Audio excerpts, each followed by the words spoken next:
Hi everyone, welcome back. Today I'm showing you some free nap time DIYs I've done this month. I was not planning on getting crafty at all, but things just happened, so I thought I would share with you some of the things I've been making.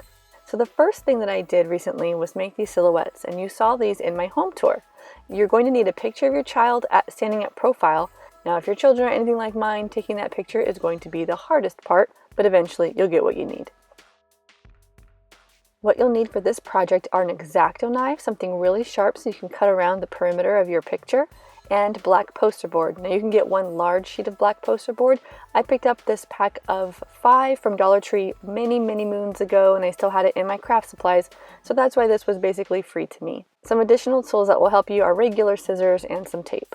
And you'll just need a picture printed out on regular paper. You don't need it to look fancy or anything, and I just did black and white to save my colored ink. So you should first cut around the excess of your picture. You can see I didn't do that here, but I did do that on my daughter's one, just so you can make the most of your poster board. Then you'll take some tape and tape it down so it doesn't move as you begin to cut, and that's all you really do. At this point, you're going to be really careful to cut around the edges. Be mindful of anything like special hairdos or eyelashes, and make sure you get exactly what you want in the frame. Now sometimes you have something out of place. My daughter had a barrette that I didn't really want because it kind of looked like it was sticking out, so you can just cut that part off. So here's what I was left with, and again this is poster board, so they are a little more sturdy than if it was just regular paper. You may remember from a recent vlog that I picked up these 2 square frames from Goodwill for 99 cents each, and I just took off the picture that came with and used it to measure for my mat that I'm going to make, and I'm just using stationery paper. It's a little higher quality, a little thicker, and it looks pretty nice.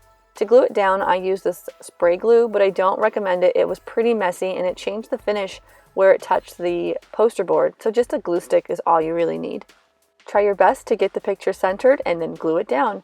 I went ahead and used a nice fine point pen to write their name in cursive and make it look a little nicer. I do think I want to do it again and perfect some of the edges and clean up those glue spots. This is a project I've been wanting to do for a long time, so it's not just a holiday project, it's home decor, it's memorabilia, and it's something that you can put up year-round. So here it is right now in my living room. I think it is just the perfect black and white touch to my home. For my next project, I wanted to cover some pillows that I had with a festive touch. I did not want to buy new pillows, I want to stay on budget, and I don't like storing pillows all year long just for one holiday. So I kind of used what I already had. So I printed off a template of a reindeer, I found it on Pinterest, and then I cut it out so I'm using it sort of like a stencil. The X-Acto knife was once again really helpful for that, so if you don't have one, you might want to add it to your craft kit. Also, these Sharpie pens would be another good thing to have. Again, I had all of this on hand, but this was perfect so I could trace the perimeter of the reindeer. Now to make the actual pillowcase, I just cut 2 squares, put them inside out, and hot glued 3 edges. I still don't have a sewing machine, but I think the time is coming. So this is a paint pen, but I do imagine that you can use a regular Sharpie if that's what you have, and I think it'd probably work just as well. Just make sure to stay within the stencil so you have a nice crisp edge. I used tape to make sure that the stencil didn't move around while I was drawing, so you can easily pick that back up and you have your outline. So you can see here that I used the paint pen to get into the edges and corners because I am going to be filling the rest in with regular paintbrush, and I did not trust myself to stay within the lines in those small areas. This craft paint I had on hand, I think it was maybe 50 cents at Michael's. They often have those deals.